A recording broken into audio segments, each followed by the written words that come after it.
Halo dan selamat bergabung kembali teman-teman netizen atau warganet yang merupakan pecinta, penggemar, dan juga penggila olahraga sepak bola, khususnya sepak bola Indonesia. Karena di konten terbaru ini saya ingin kembali membahas tentang tim nasional Indonesia, bukan tentang pertandingan dari tim nasional Indonesia, tetapi tentang pemanggilan pemain oleh Coach Sintayong yang akan menjalani pemusatan latihan dan kemudian akan bertanding di pertandingan persahabatan lawan tim nasional Bangladesh pada tanggal 1 Juni, dan setelah itu kita tahu akan berangkat ke Kuwait untuk bertanding di beberapa pertandingan babak kualifikasi Piala Asia, di antaranya lawan tim nasional Kuwait, kemudian tim nasional Jordania, dan terakhir tim nasional Nepal. Kita tahu 3 pertandingan itu sangat penting agar tim nasional Indonesia mendapatkan hasil yang positif. Oleh karena itu, training camp kali ini tentu sangat penting bagi Coach Sintayong untuk bisa melihat progres dari para pemain dan juga menentukan struktur dari starting 11 tim nasional Indonesia, bukan saja untuk pertandingan persahabatan lawan tim nasional Bangladesh, tapi juga nanti ketika bermain di beberapa pertandingan babak kualifikasi Piala Asia. Dan yang menarik bagi saya, dari 29 pemain yang dipanggil, ada 2 pemain baru nih. Yang pertama adalah Stefano Lillipali.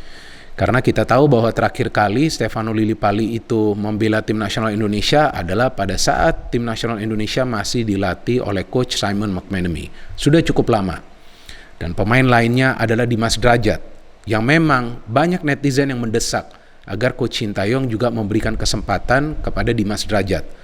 Karena pemain ini selain usianya masih muda, berusia 25 tahun kalau saya nggak salah, sebelumnya juga pernah membela timnas Indonesia di level junior, dia juga bisa mencetak banyak gol di Liga 1 kan.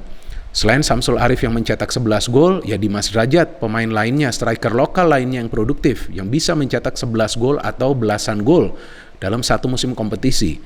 Jadi artinya ya pemain ini memang layaklah diberikan kesempatan. Setelah sebelumnya kita tahu bahwa Coach Sintayong pernah memberikan kesempatan kepada striker-striker lainnya kan. Nah kali ini dia memilih Dimas Drajat. Stefano Lillipali dipilih saya pikir karena dia bisa memberikan suplai bola yang memang diperlukan. Dan selain itu kita tahu bahwa Stefano Lillipali adalah pemain yang senior, artinya ya skill leadership-nya juga akan dibutuhkan di timnas Indonesia. Ya timnas Indonesia membutuhkan leader teman-teman, dan saya pikir Stefano Lillipali bisa menjawab atau memberikan solusi itu ya. Dia adalah pemain yang senior dan permainannya tenang.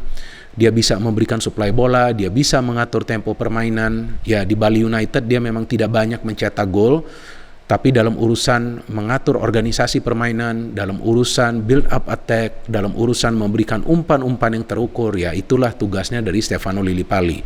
Memang ada Witan, ada Egy, tapi ada baiknya juga pemain berpengalaman seperti Stefano Lillipali ini juga diberikan kesempatan.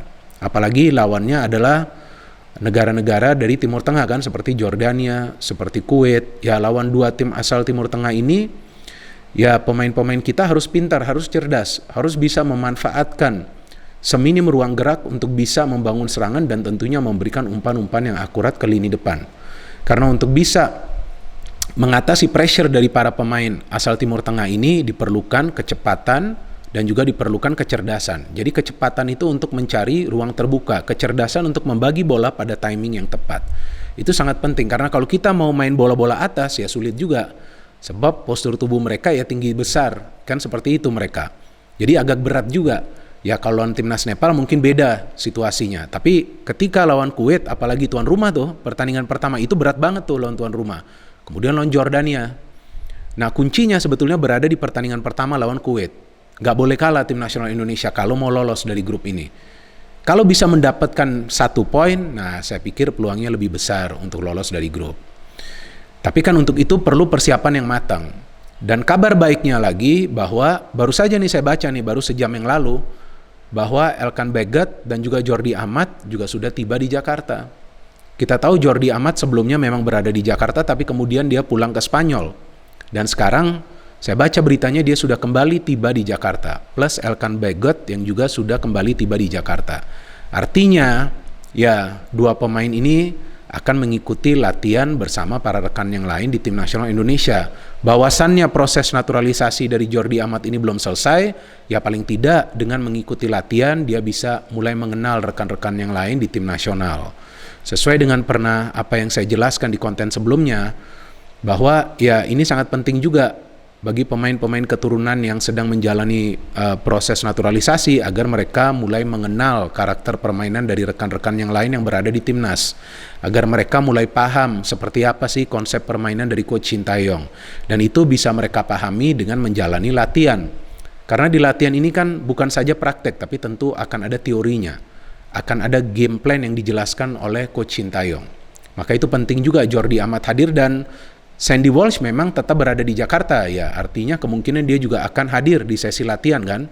Ya ini yang sangat penting nih teman-teman, ketika sudah ada beberapa pemain keturunan yang tampil untuk tim nasional Indonesia, ya tentu kita harapkan mereka akan bisa meningkatkan level permainan, dan tentu juga dibutuhkan leader di tim nasional Indonesia.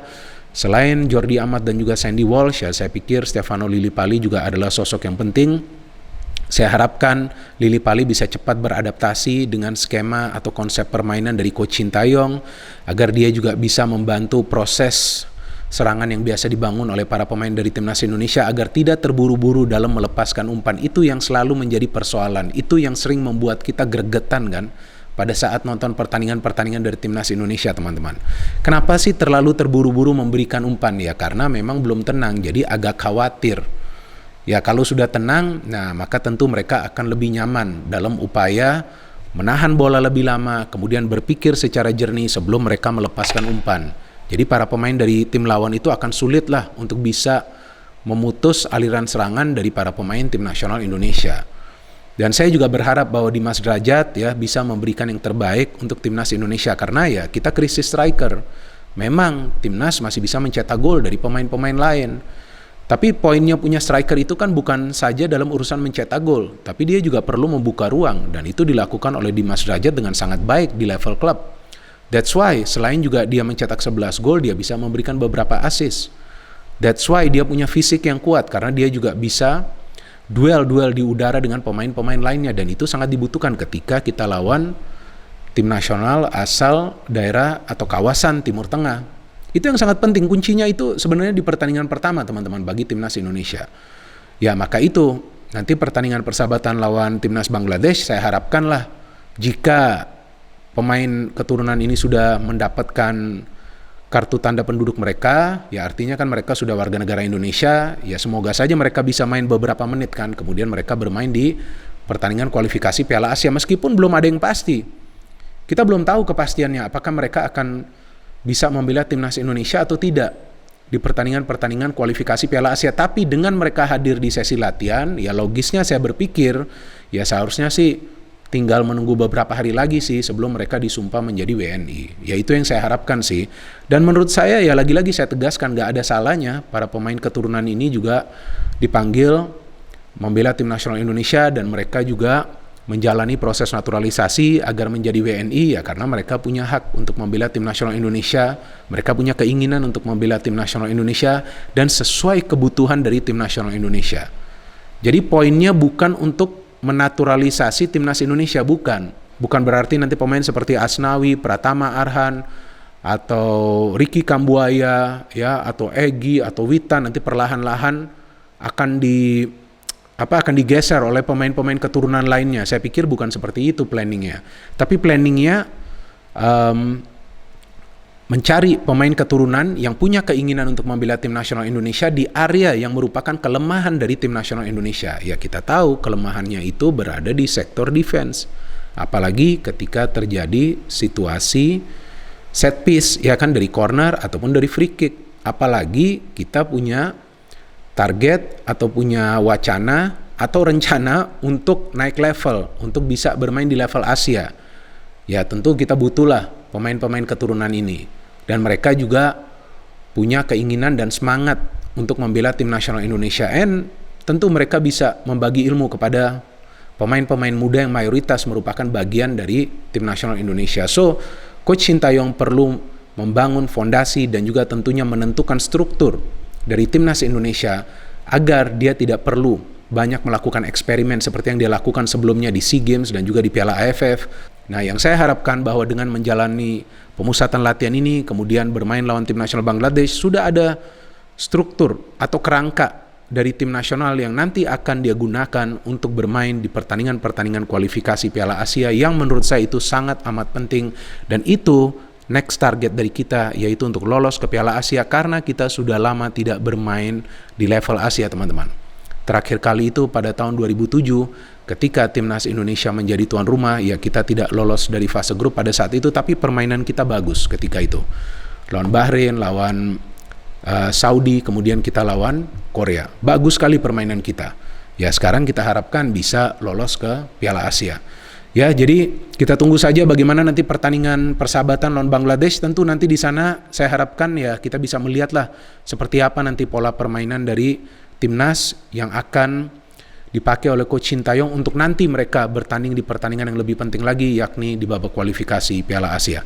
No hate, only football. Salam sepak bola.